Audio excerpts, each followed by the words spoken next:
Welcome to Innovators Hour. Welcome to BioGenerator. I'm Jim McCarter, Senior Managing Director. BioGenerator Ventures creates, builds, and invests in companies that are solving important challenges in human health and agriculture. We're the startup arm of BioSTL, a 501c3 nonprofit that for 25 years has laid the foundation for the growing innovation economy in St. Louis. BioGenerator has invested over $50 million to help start 140 St. Louis biotech companies.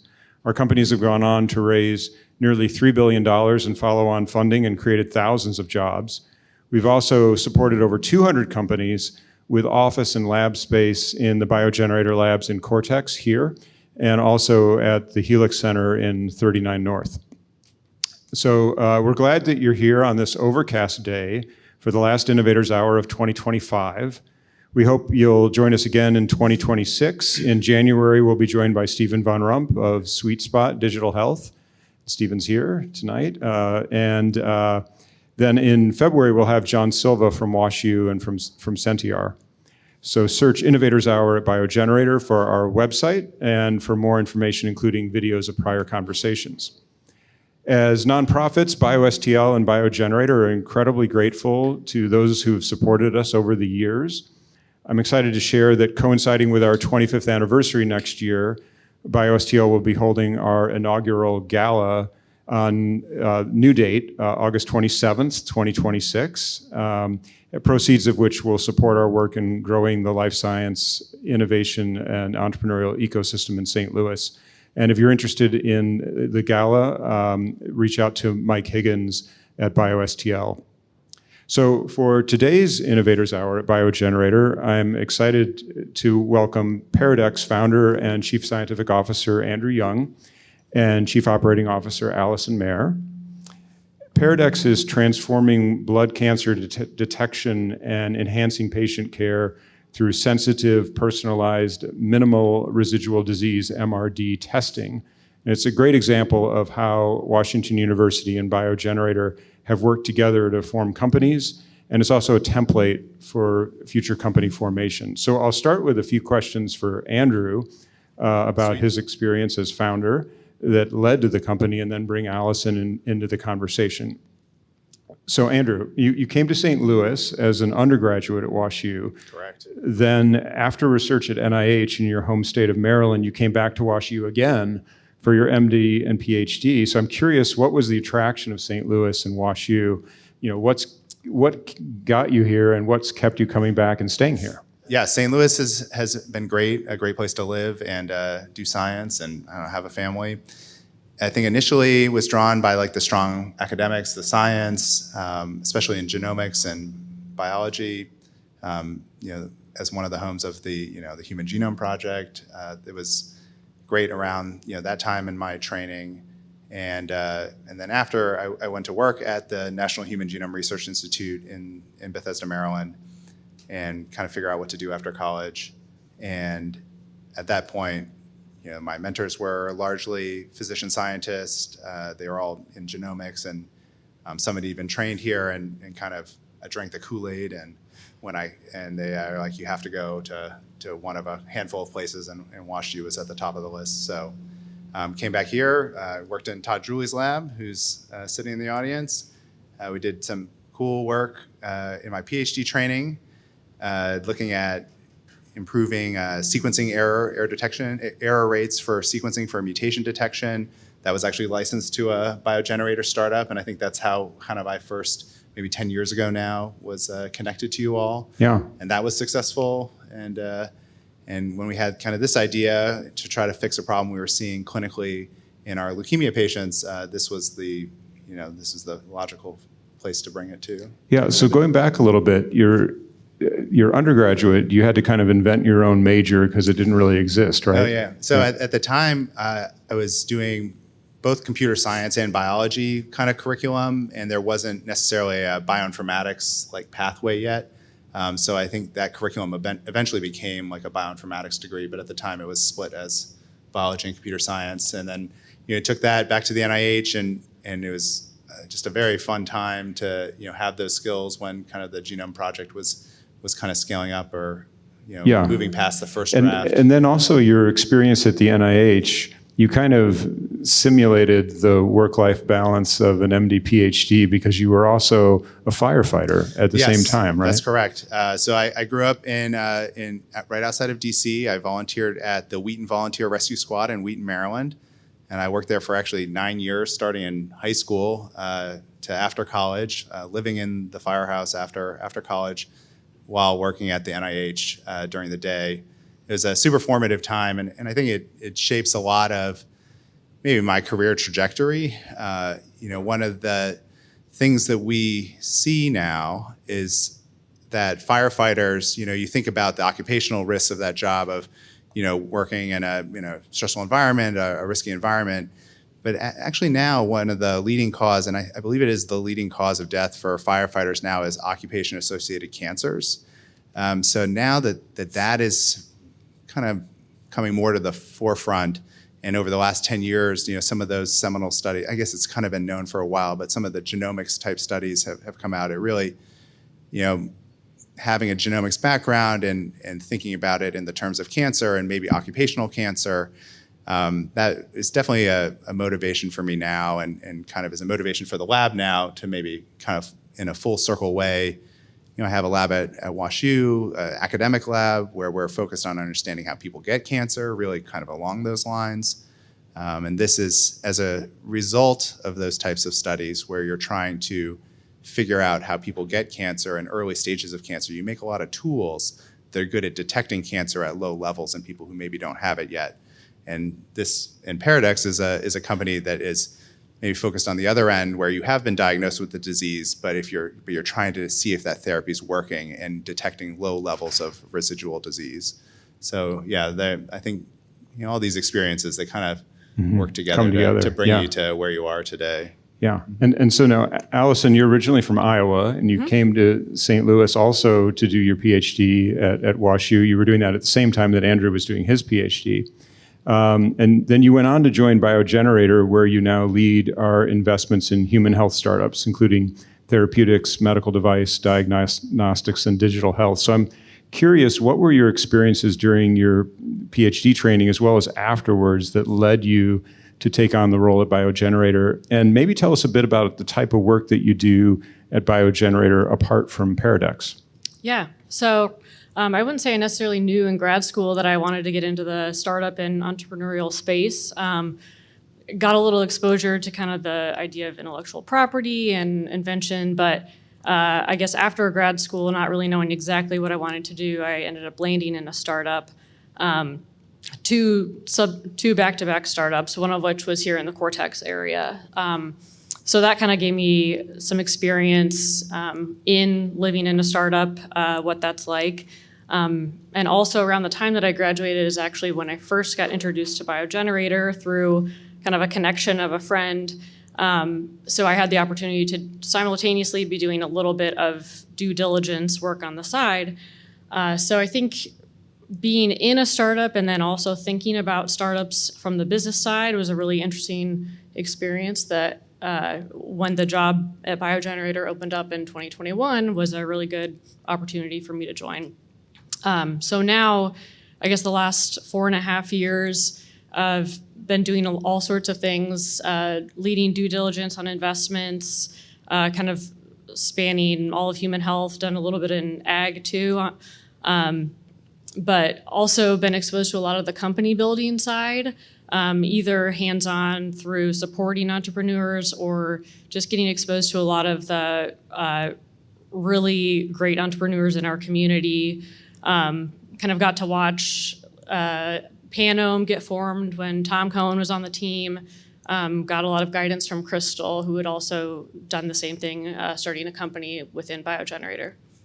Yeah, and so that actually ties nicely into a question that I wanted to ask Andrew, which is that, so the work you were doing in Todd's lab for your PhD, you licensed a sequencing technology to a BioGenerator startup, Canopy Biosciences, that Crystal Winkler was the co-founder of, and that's now part of Bruker. So I'd like you to take us through kind of what were the learnings from that experience and kind of the process of when you license something and it's no longer kind of in your control.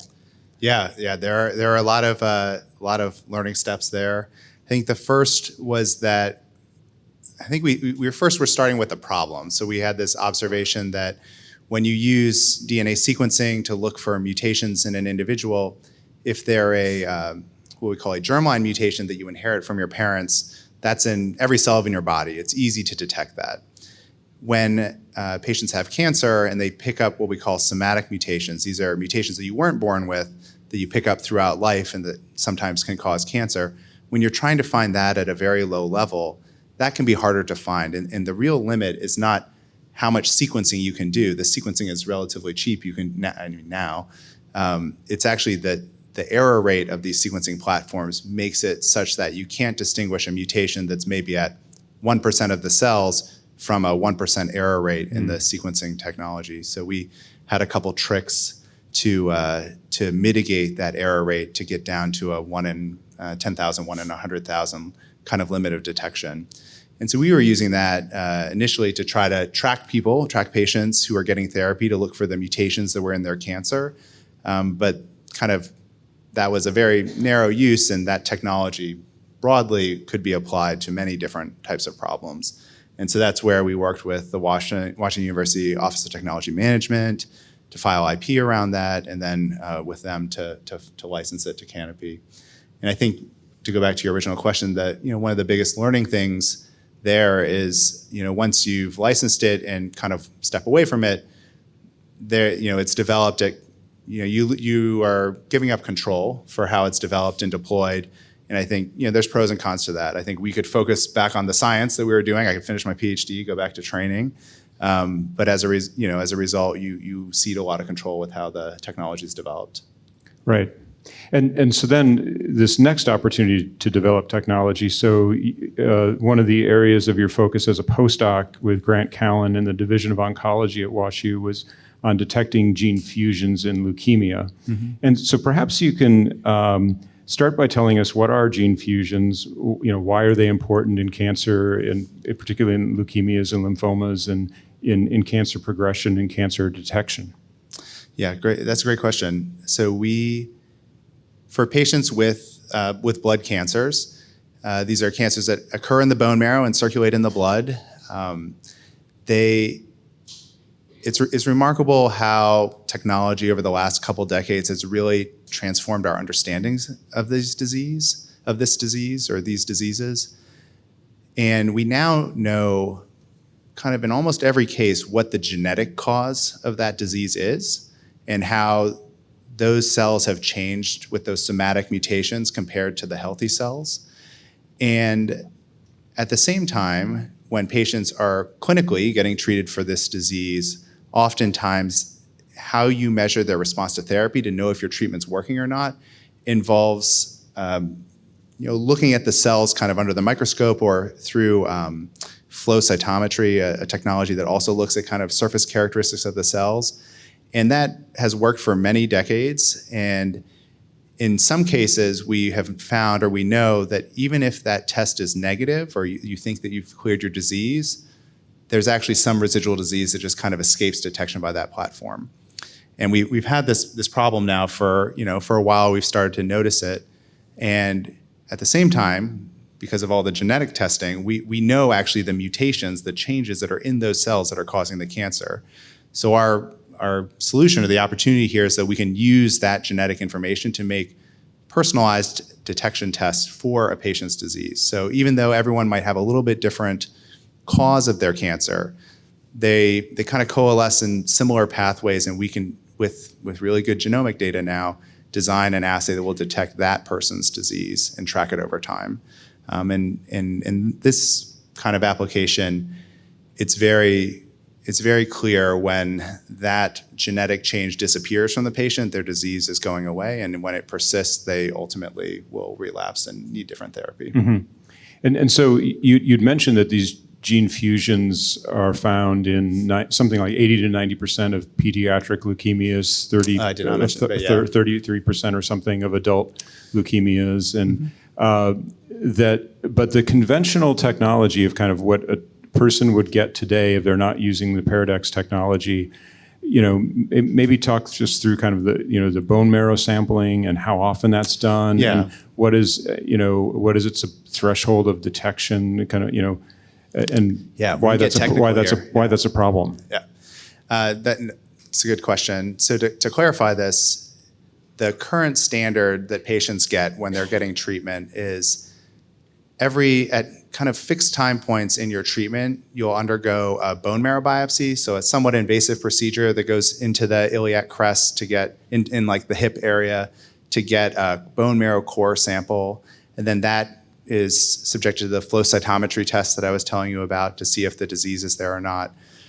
And because that is somewhat of an invasive test, you're not actually doing it that frequently. So one application for our technology is because this is a genetic test and we can deploy it relatively maybe inexpensively or low cost of goods wise, we can do serial monitoring, but we also can do it in the blood. So it's an advantage where you're not having to do this invasive procedure to do it, so you can measure serially over time.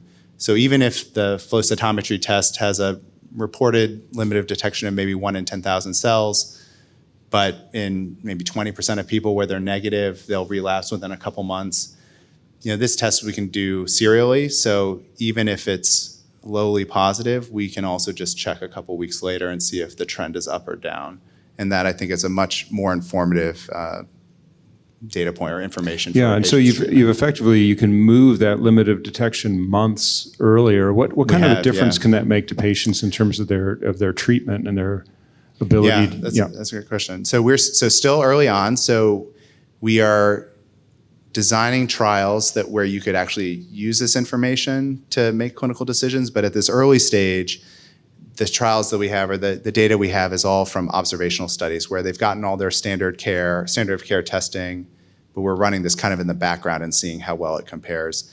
And in this application, we have a bunch of cases now where we're picking up in the blood evidence of treatment failure or disease recurring 50 to 100 days before the patients are manifesting clinically or they're having one of these scheduled bone marrow biopsies that shows disease. But often we're seeing in the blood evidence of disease when a bone marrow obtained at the same time is missing it. Yeah. Yeah.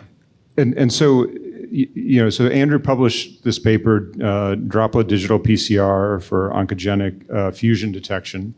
And you had interest from other academics reaching out to you. So you walked in the door here at BioGenerator, you met with Crystal, and then Allyson got involved a little bit later. But Allyson, maybe if you can talk to us about what was the diligence process at BioGenerator that led you to think that Pairidex and Andrew's idea might be a good opportunity? How bad was the initial pitch? What was the kind of analysis that you and Crystal were doing that led to say, hey, let's put some effort and some dollars behind Andrew? Yeah, so a lot of this was Crystal had the early conversations, like you said, but I think when there's the clear clinical need that someone like Andrew is in the clinic seeing this in patients, there's a need that he has himself addressed through his work in the lab. That's really compelling, and also it was very useful that Andrew was very dedicated to this idea and wanted to be highly involved. So that was a big part of, okay, we have an idea, there's an unmet need, a solution, and someone who's ready to do the work to do it, and a clear place where BioGenerator could get involved to fill a gap of the operational and business development support. So a lot of it was kind of doing the diligence while building the company, honestly.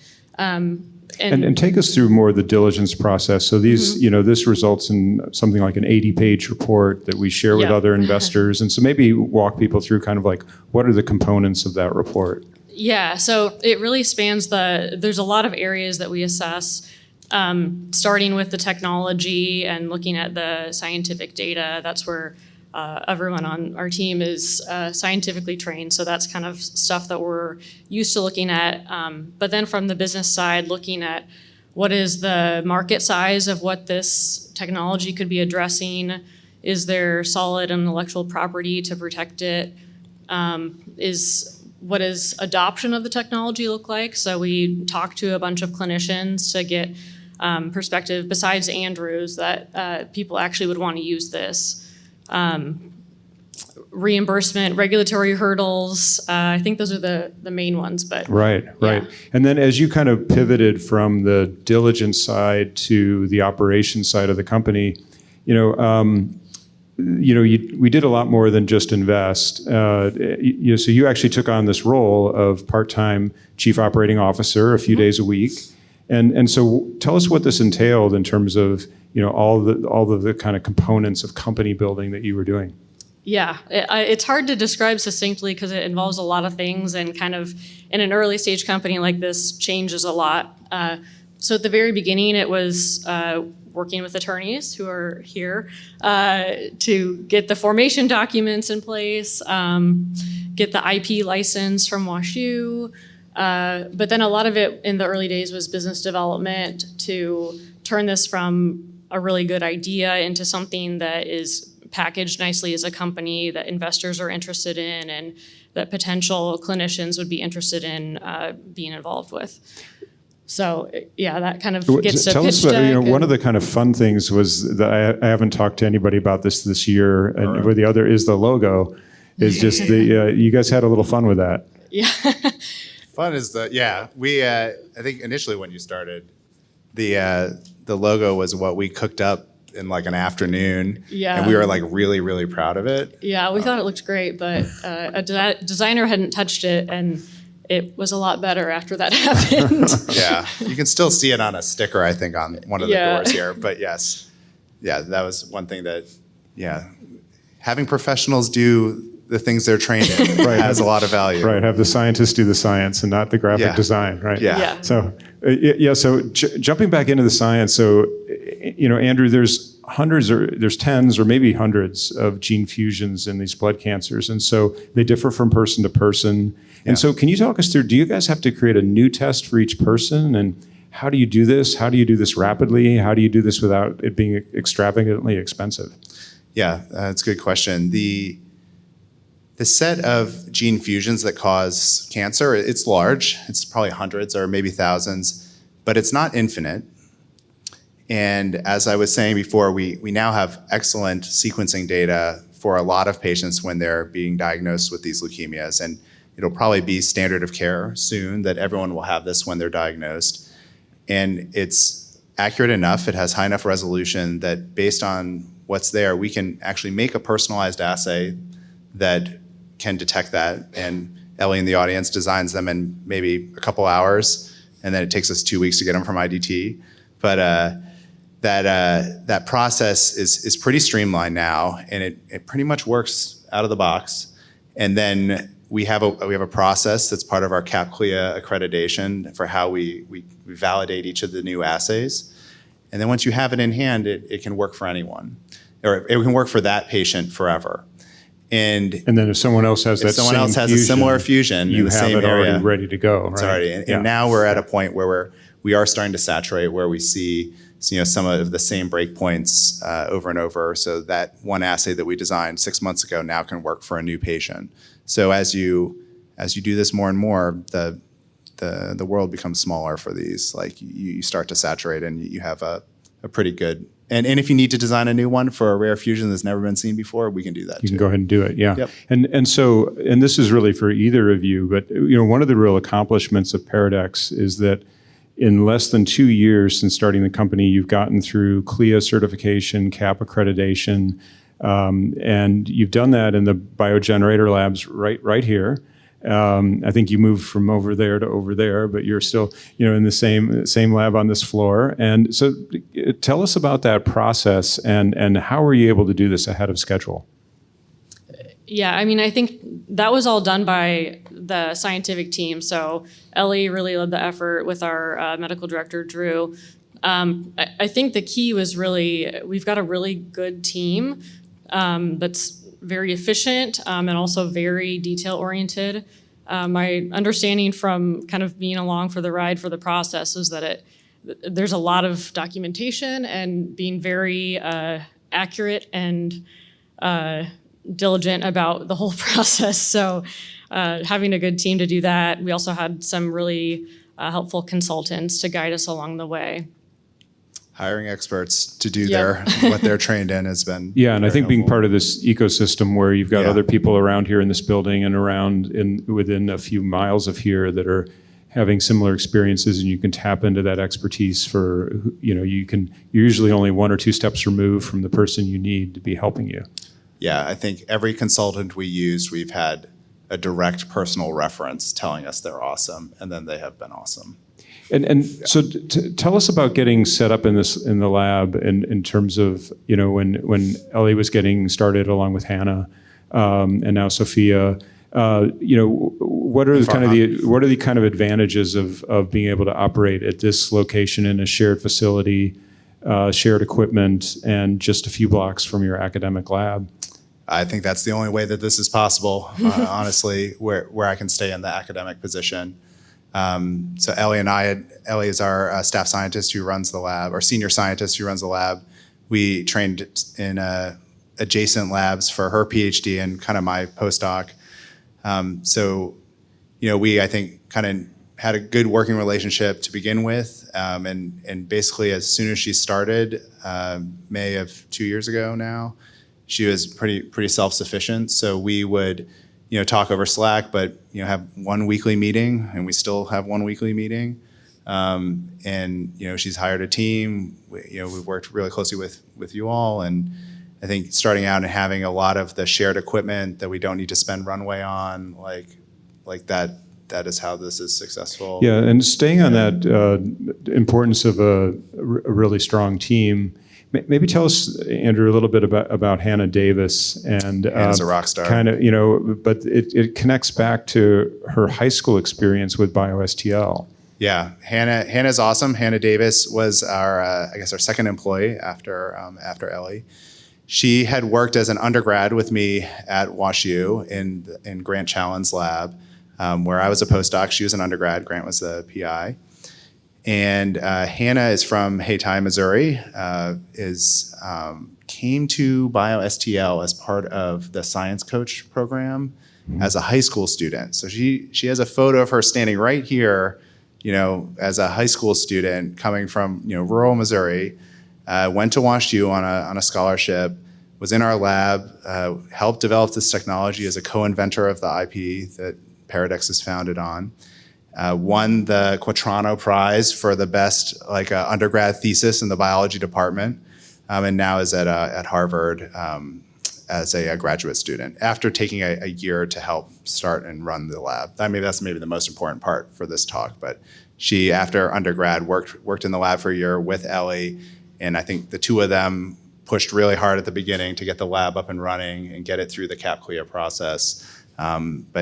This fall she matriculated at Harvard and is in the grad school there. Yeah, no, it's a great connection. We at BioSTL, our colleagues who run the education to workforce team, I mean, this is what they do. They're doing science outreach, STEM outreach. They're training people for laboratory positions. And so it's great to see Hannah as an example of somebody who kind of came through that recruitment process and ended up making a substantial contribution to one of our startups. Oh yeah, we are indebted to her. Yeah. And so then on the flip side of talent, then maybe Allyson, if you could tell us a little bit about the search process that led to identifying Paul as the CEO, but working with Alan Thomas at Sheer Velocity, and just the importance of finding C-suite talent. Yeah, so we operated for the first, I guess, a little over a year with basically just Andrew and I trying to lead the company with obviously the scientific group too. So I think that was useful in terms of just being very lean, not spending too much money and being efficient about what we were doing. But then after the pre-seed round, when we were preparing to raise additional capital and trying to form some partnerships, it was very clear that we needed a seasoned CEO who had some experience in this space, some prior success. So we reached out to Alan Thomas with Sheer Velocity. He's been successful at getting great CEOs for a couple of our BioGenerator companies. And he took us through the process of looking for talent, CEOs or people who had been in the space and willing to step in a CEO role for a company like Pairidex. Yeah, and this isn't just somebody who's happened to be associated with a biotech company. I mean, Paul has maybe just tell us a little bit about his background, because he's, his entire career has been in this area, right? Mm-hmm. I can, yeah. So Paul Kortschak is our CEO that Alan and John were able to find from Sheer Velocity. He's a MBA and a JD. So he and has been in the diagnostic space for about 20 years. First in running, large groups at big kind of device companies such as QIAGEN, Roche, Bio-Rad. But for the last maybe decade or so has been at specifically diagnostic startups, specifically actually in the genomic space as well, and has had at least one successful exit, has raised money, speaks the language, knows exactly what we're doing, and maybe on the theme of like finding experts that and have them do their job, what their and as we're expertise moving is. kind of from, you've raised over $1 million in pre-seed funding, but now we're into the seed stage round where you need several million, and so the investors really want to see that leadership is locked up and in place. And so either of you can answer this, but maybe Allyson, this is kind of more what Paul has taken over now, but tell us more about the commercialization of how do you bring this product to market. As a lab developed test, it's available now. Mm-hmm. How is it being used today? Do clinicians order it? Is it just used in trials? Will it be reimbursed? Just kind of all of these questions of kind of the stepwise progression to commercialization. Mm-hmm. Yeah, so now that it's an LDT, it's something that could be used clinically, but obviously the big hurdle is to get reimbursement for it so that insurance would pay for the test. So that's one of our big goals for 2026 is to get reimbursement or at least start that process. In the meantime, we're kind of working with our market access consultant to figure out the best way to get this in the hands of clinicians and patients to as soon as possible. So some of that I think is going to be through a clinical trial. We're setting up the prospective clinical trial to show clinical utility, that the test is making a difference in terms of patient outcomes and decision making. So that'll be one way that the test will be used. Might also be something that we could offer in terms of under an early adoption program for a reduced price until there's reimbursement. But yeah, lots to consider in terms of the best way to get it to people as quickly as possible. And Andrew, this ties into your continued work at WashU as a principal investigator and as a clinician and somebody who is involved in clinical trials and clinical samples. And so, curious, why was it important to continue your role as a researcher and a clinician at WashU as opposed to moving to Pairidex full time? And how did the company and your academic group work together, as well as how does that enable collaborations with other universities and medical centers? Yeah, that's a good question. I think being at WashU has been critical for, getting early adoption to help develop the test. There's been a lot of support internally for this before, we can get external support from a person that, you've maybe never heard of, coming to your door asking you to run a test you've never heard of. But at WashU, I think there's been a lot of support early on, and especially as I was talking about previously with all of the genomic testing, that's done in-house, and the people who run those tests are a floor away from me. And we talk about this, and we talk about how to use that data to make these personalized tests. And then when we want to scale it and run the trials, it's easy to then go and present to the group that would be enrolling patients on that trial. And having trained here and having worked personally with a lot of those individuals, it really brings down the barriers to get this up and running quickly. And I think they also have the expertise of how these trials have to be designed. What are the appropriate controls? How do you do this ethically? As a new test that maybe doesn't have anything to compare it to in the marketplace. And that has been, I think, critical. And then also the relationships that the WashU network has, kind of nationally or globally, in the large consortiums like the Children's Oncology Group or Alliance of Clinical Trial, like the large consortiums. They help guide those as well, and that is kind of how we'll be able to show that this works in a large population. Yeah, and so thinking ahead to, where do you see what is important for the company to accomplish in the next year? Where is the company going to be in a year, and then perhaps a little further out, where are you going to be in 5 years? I can answer this one. I think in this year we're going to spend a lot of our effort in expanding the assays that we're offering. I mean, we're starting in gene fusions, but there are other assays we can offer. But really pushing hard on demonstrating clinical utility, that when you use this test, you're going to make better treatment decisions, and your patients hopefully will have better outcomes. That's the goal for the next year.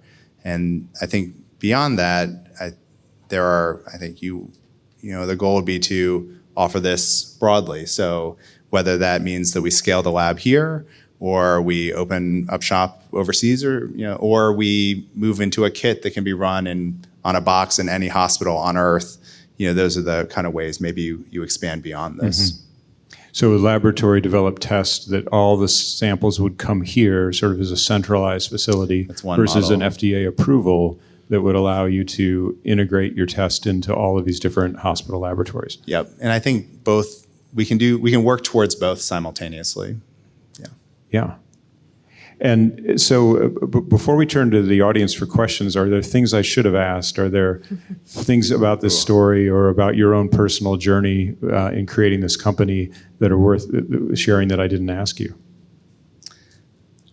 I think it's the lab team that we have. I cannot say enough how great they are. The CAP/CLIA process we did, I think, 6 months ahead of schedule, under budget.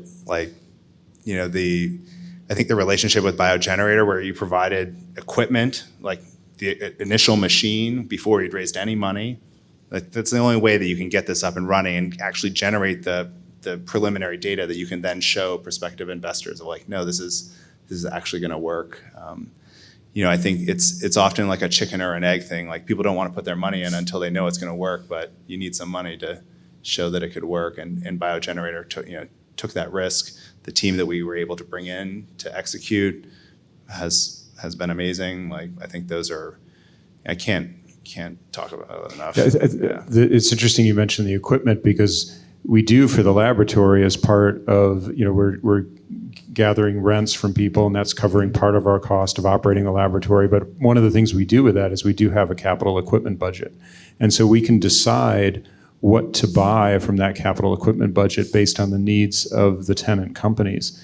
And so this was something where you guys didn't need to buy it, and we were able, and it's also, a piece of shared equipment for other startup companies have come and used the machine to see if they want to move their assays onto it or to try kind of the new offerings from that technology. So it's definitely it's worked for the ecosystem too. Yeah, Allyson, did you want to add? I think I would just echo that the importance of having a strong team early on is paramount. I mean, when you're trying to operate very lean and efficient, and you really need a strong team that's dedicated and able to do the work. So I think that's a big part of how we've gotten to where we are. Great. So we'll turn to the audience for questions, but first, join me in thanking Andrew and Allyson for being with us today. Thank you. And I think this is Christy, who runs BioGenerator Labs, has the mic, and she'll find you. I think we've got a few up here. This, and then Todd, and then we'll search elsewhere. Oh, Derek's got one in the back too. So 1, 2, 3. All right. Hi, Andrew. Thank you for Hi, sharing how you set up the lab and company. I congratulate you. You got the CLIA certification. Thank you. I'm curious about, I know there's a lot of regulation for the CLIA certification. For example, you may not be able to use the shared equipment, right? That's a great question. So now that it is a CAP/CLIA lab, there's a question about that shared equipment. So yes, early on, before we'd raised any capital, we were using shared equipment to show proof of concept. But now that it is in a CAP/CLIA lab, you are correct that we do not use technically, I think we could have for some things, but we do not at all now. So it's dedicated now. It's dedicated now, right. And it's access controlled, and it is very heavily QC'd. But early on, when we were in the kind of prototype phase, the shared equipment was essential. But now that we've raised some money and we're able to buy the equipment itself. Yeah, and in the lab along here, you don't kind of see the labs that are off to the side that have the ability to have access control. And so it's not just the shared space here, right? Yep. But no, I think, that's Todd, a good point. you had a question, right? So congratulations to both of you guys for the Thanks, success. So I've got two questions for you, Andrew. So one, Uh-oh. could you explain a little bit more why your digital PCR personalized test is better than something, say, like Natera or other people that are doing personalized tests based on sequencing? And then you had mentioned therapeutic decisions by doctors from the results of your test. Are there any treatments that are specifically for the types of fusions that you're targeting there? That would be helpful. Thanks, Todd. For the first question, so there are other personalized tests for cancer that are available now. You probably see ads for them on TV. The one advantage for this test is that it's relatively inexpensive to deploy. So it really makes that serial testing paradigm possible for our patients. And the limit of detection that we can get at the cost that we're operating at, you cannot get with sequencing. The way I like to think about it is, in sequencing, when you make a sequencing library, you take your sample, you extract nucleic acids, you make a sequencing library, you sequence it, you have a bioinformatician interpret it, and our test is just the first step. It's just PCR at the beginning. We make a personalized assay. There's a lot of work that goes into making that personalized test, but it's just the first step of the sequencing pipeline. And as a result, you can see how that scales a lot better, and you can run it serially. And that's something I think a sequencing-based test does not enable as easily. And then for the second question about therapeutics that are targeted, so one large class or new class of drugs that are hitting the market now or going through trials are the menin inhibitors, so which specifically target KMT2A fusions that drive leukemia. And that was actually one of the first uses of this assay. And it's particularly useful in that area because KMT2A fusions, just by maybe quirks of biology, are actually relatively complicated. So they're hard to detect by other molecular tests. And because this can be personalized, even if you have a complicated fusion or one that's never been seen before, we're able to design an assay to target that and track that. So there are now increasingly, as we get into the era of personalized medicine, and we know the molecular cause of a lot of these molecular drivers of a lot of these cancers, you will see more and more targeted therapeutics. And this type of assay, the Pairidex assay, can directly complement that strategy. I think Derek has one, and then we'll come back here to we'll do then that there would be a person here and then Chris in the front. So, but Derek. Allyson, you mentioned reimbursement before. I'm curious, as pertains to the assay, how much do you have to show clinical benefit, as you said you're going to be working to show, as opposed to simply showing that the science itself is valid? Yeah, so we're trying to still figure out exactly the details of what we're going to need to show in the clinical study, but from some of the early conversations, we are going to need to show that it can detect relapse sooner. Andrew, you want to add anything more to that? Yeah, we've been in discussions with kind of Medicare, like reimbursement, the kind of, I don't know the right word, just like that, the regulators for that. And for other assays that's been developed in different types of cancer that have now molecular assays, it's published, the trials that were done to show that those were more effective than, say, CT scan to look for tumors versus a cell-free blood test. So I think it's all pretty clear what we'd have to show, and it's really just using this serial monitoring that we can detect the disease is recurring faster than kind of the gold standard that's out there. And faster, maybe more accurately, those are the bars. Mm-hmm. All right, first I want to echo everyone's congratulations on all the success that you guys have had as part of the Office of Technology Management. We're just so thrilled to see you guys strive and succeed. But my quick question is, for the FDA approval route, are you envisioning this as a clinical decision support tool or a true diagnostic with the clinical decision support tool being the easier route to regulatory approval? I actually don't know. I think maybe to answer the question, the goal is that you would use this for clinical decision making, and the same way that you would use other cell-free based tests for monitoring response to therapy, determining if you need to change therapy or add therapy.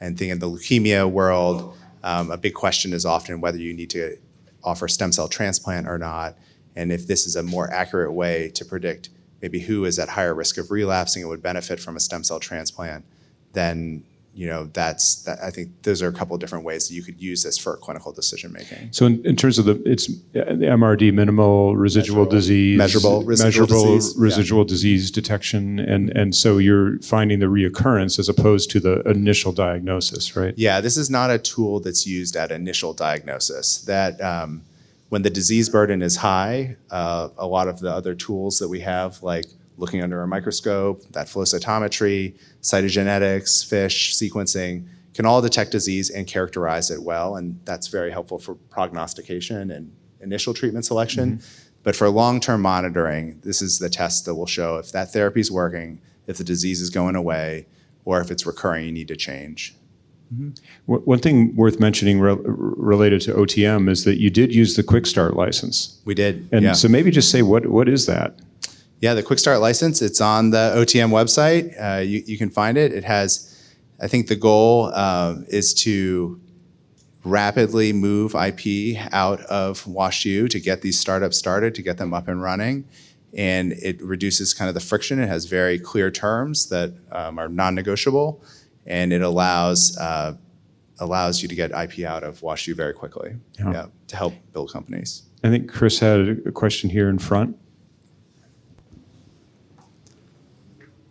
The last recent discussion may have gotten at this a little bit, but as you start to have a test where, because of the droplet digital approach, you get better signal to noise, are you able to leverage that data for additional purposes, where maybe you're seeing that certain mutations do tend to lead to increased risk of relapse at an earlier stage, and maybe that augments the therapy or risk profile at an earlier point than just waiting post-treatment? Yeah, that's exactly right. So right now, the trials that we've done or the studies we've done have all been observational, where we can see what's happening, or we can see how this biomarker is changing in the patient over time, but we're not actually making a clinical decision with that information. And there's a lot of kind of ethical considerations. When you have a new test, you really have to prove that when the signal is coming up or when we're seeing the fusion occurring, that those patients actually do go on to relapse. And when you first do that, it's really through observation and seeing, what is the disease course when you're using this test. But in the future, the goal is, once you've kind of proven that, then using it to make a decision. And instead of maybe observing someone, you go back on therapy, or instead of using a lower dose of therapy, you use a higher dose of therapy, or offer stem cell transplant when otherwise you wouldn't. So yeah, exactly. That's step two. We're finishing step one first. I think we just don't want to be in a situation where we're acting ethically with a new test that we need to prove that it is doing what we say it does. Yeah. See someone way in the back. Is there one here, and then, okay. So I think we have maybe three more. Yeah. Thank you so much for the session and congratulations. So I have a question related to, I think it might have been discussed. So sometimes similar type of mutations can happen in more than one type of cancers. And sometimes same inhibitors, for example, menin inhibitor is nowadays for leukemia, but in coming times, they can also be used for other type of cancers. So looking ahead of time, would it be possible that if similar type of mutations are coming in different type of cancers, the kit or the tool could be adoptable or good for those type of things, detecting? Yeah, potentially. I think this is really good for monitoring disease once you've already established what's present in the patient and you want to track their with a personalized assay for their disease. I think a lot of the other tools we have, like sequencing or the diagnostic tests that we have, really help figure out at the beginning maybe what targeted therapy would be most effective in the patient. But yes, for a monitoring perspective, that's what this test would be great for. Yeah. Thank you. Thanks, Allyson and Andrew, for you're telling your stories and the insights. First, maybe like a CLIA cap nerd question. Are all of these individual tests that you develop for specific fusions separate tests on your test menu? And then does that complicate the idea of making this a distributed kit where you have so many tests kind of in one, or depending on the outcome of some other genomic test perhaps that you might have run ahead? Thanks. Yeah, so the way this is set up is that it's a personalized test. So it's not that every single test is listed separately. At least part of the LDT. If we were to package this as a kit through an IVD in the future, then that would obviously have to have the specific tests in it and would be expanded over time. But the way that it's set up right now is personalized detection. I think do we have one more? Was there one more, or are we? There's one more in the front. Well, this one, and then one here, and then that'll be the last two? All right, great. Sounds pretty amazing you guys were able to finish 6 months early and under budget. How'd you guys assemble such an amazing team?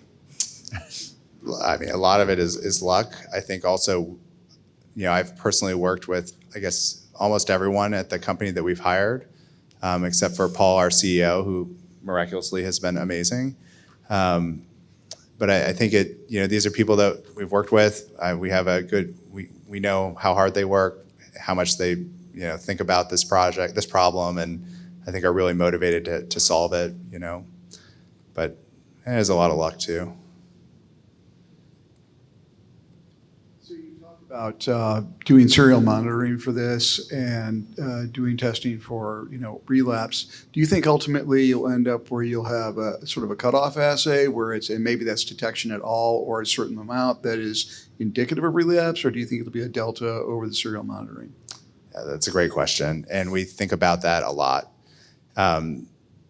As you can imagine, these diseases are heterogeneous, and I think the biology tells us that different fusions behave differently, and some, if you see at all, it's terrible, and some you can see at a low level that maybe are not necessarily in the leukemic cell, but are in some what we call a differentiated cell that maybe is not leukemic, that there's some discussion of that in the literature. It's not very common, and we really haven't seen it, but I do think that over time, different fusions will have different biology that this assay will help tease out. And I think so far in everyone where either they've gone to zero and then we see it coming back up, or in someone who's persisted throughout treatment has universally relapsed. But again, it's small numbers, it's still early days, but that's a great question. We think about it a lot, and it'll be interesting to see what the future holds there. Great. Well, thank you, Andrew. Thank you, Allyson. And Thanks so much. Thank you, everybody, for joining us, and have a happy holidays.